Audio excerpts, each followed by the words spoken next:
So I'm gonna start with I was talking about how to build a TikTok app, and I'm gonna show you in depth now how to do it. So remember I said we've got the app on our smartphone, and then we've got our content delivery network, and then we've got our database. So our database is like the users, the videos, the comments, the likes, and the secret sauce, which is the algorithm that gets you hooked forever and turns your brain to mush.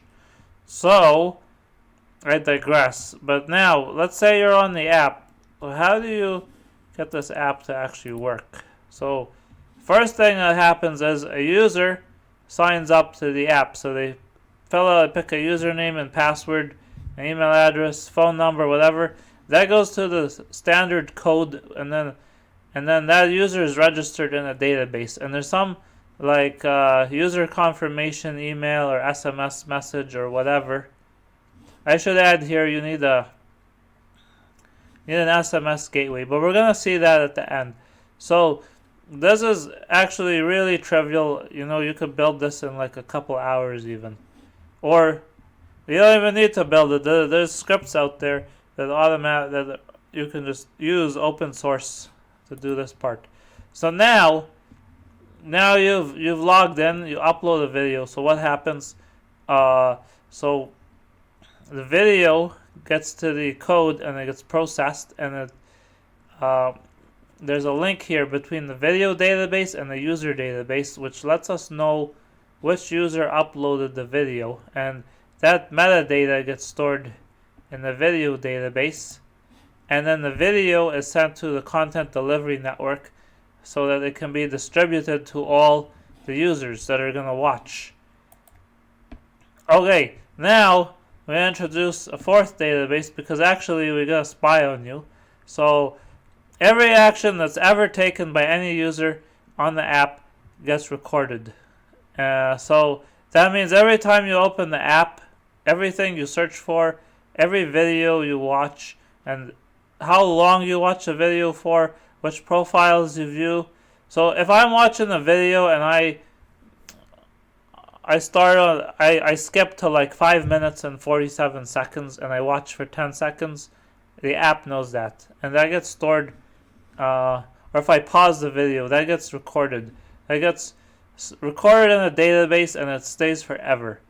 And that information is used by the algorithm, which is like an artificial intelligence bot, and the algorithm takes all that information and it starts to build more and more knowledge on each user, and whatever knowledge it gains, it uses that to improve the algorithm, but it also stores some of that in a database, like what it learned, which then goes back to the algorithm. So there's a continuous cycle here between data that's collected and the algorithm. And nobody reads the fine print, so nobody really watches this. But this is super important. Maybe it wasn't important years ago, but it's important now in order to collect, in order to improve the data, because that's what keeps people hooked to the app. And the more people are watching, the more advertising money you make. So now, when you want to watch a video, the script goes to the database and says, oh, which video does he want? And then it calls the content delivery network, and the content delivery network sends that video to the user.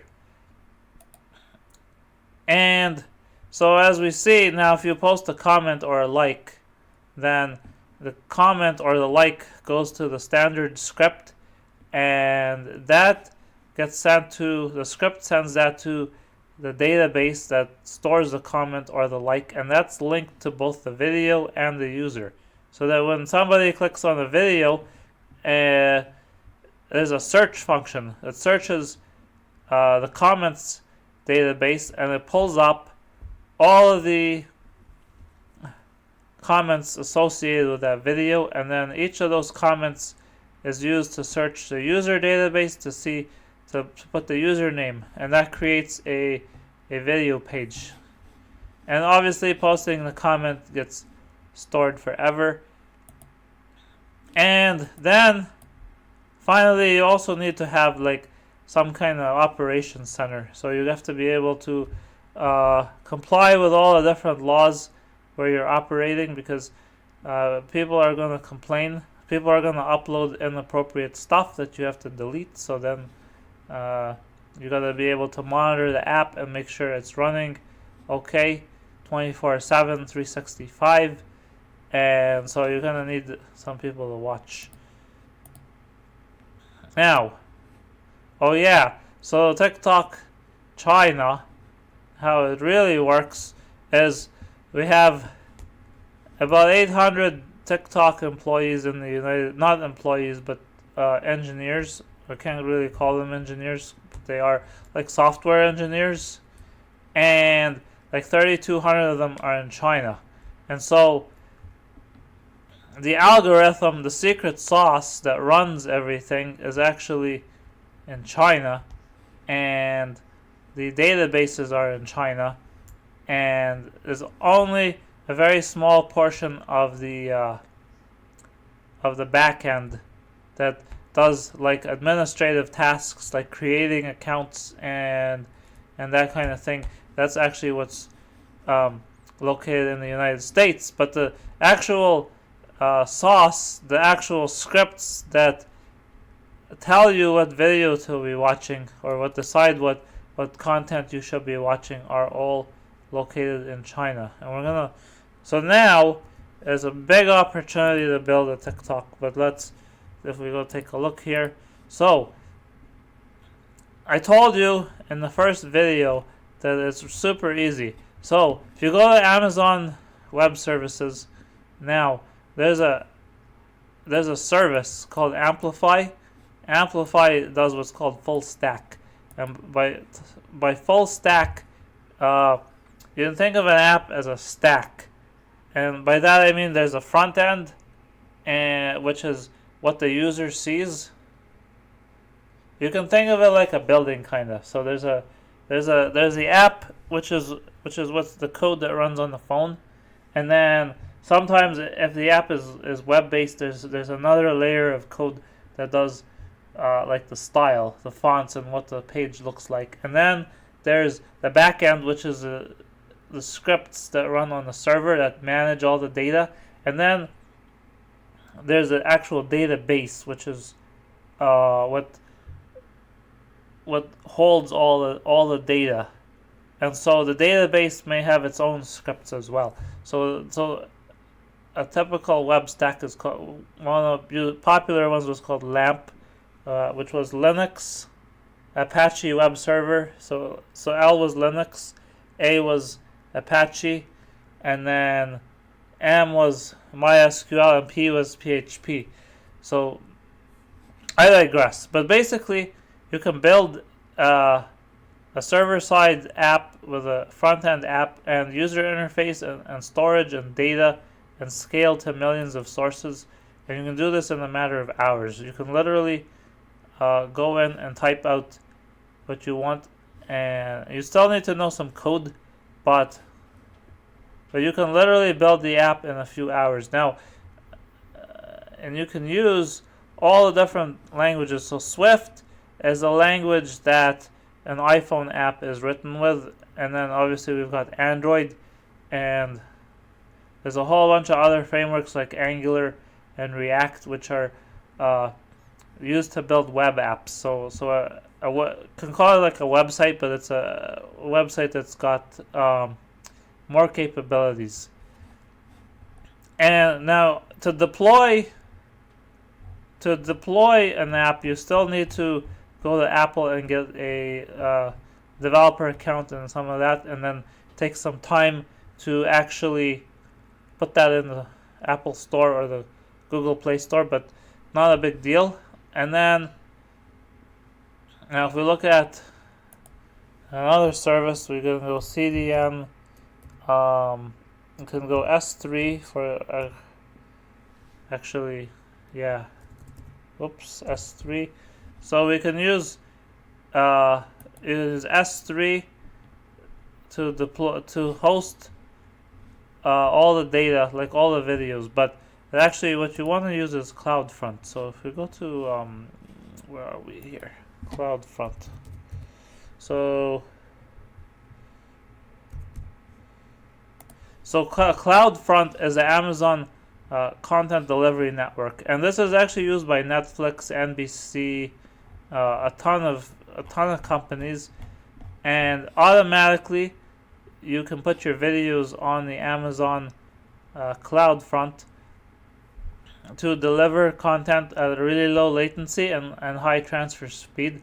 So automatically you can stream videos, and so you just stick your videos in here automatically, and the sauce behind this distributes them, so you don't have to build that out or think about it. It's already there. And then if we look at servers, so we actually got what we call Elastic Cloud Compute. So where is it? So we got Elastic Cloud EC2. That's what it's called now. So whoops, EC2. So you can literally launch a server in like 1 minute, and there's 750 types of servers, and you can run whatever app you want on the server, including like Apple stuff. But each server can do up to 400 gig Ethernet connections. Now, if you want, you can even go. Now you can. Let's say I need 10 servers, but then I need 20 servers tomorrow, and then I go back to 10 servers. So I can. With EC2, you're only paying an hourly rate per server. So you create a server, and you're being billed hourly to launch it, and then when you can shut it down. So you can build an application, and you can scale the number of servers you need in real time. Well, maybe not a true real time, but you can launch a new server in like 5 minutes. So as your demand increases, you can write a script that automatically deploys more servers that have the same code and that can handle more traffic, and then you can reduce them as you need to. So you only pay for what you need. But even if you wanted to, you could go back and do something like Lambda. So check it out. Lambda says run code without thinking about servers. So now you don't even need to think about servers. You just write your code and you stick it on the Lambda service, and then the Lambda service automatically scales. And so instead of charging you an hourly rate for a server, it charges you like for CPU time. So every time the Lambda thinks, or every time your code runs, then you pay like 1/10 of a cent or whatever it is.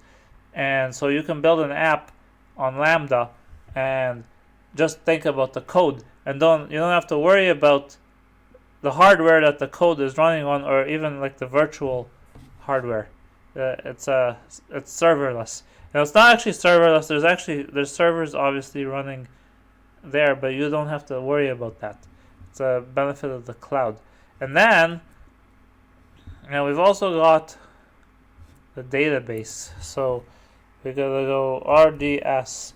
So this is a relational database service that runs. Again, this is fully scalable, but you can run you can store all of your app data on this database. So really all you need is Lambda, a relational database, and then CloudFront, and then there's always crazy stuff going on. Like look at the number of services that they offer has ballooned. So I just saw this today. Actually, you can manage a satellite from Amazon Web Services. You can also manage a whole bunch of stuff. So yeah, if you have any questions, please post a comment. Thank you.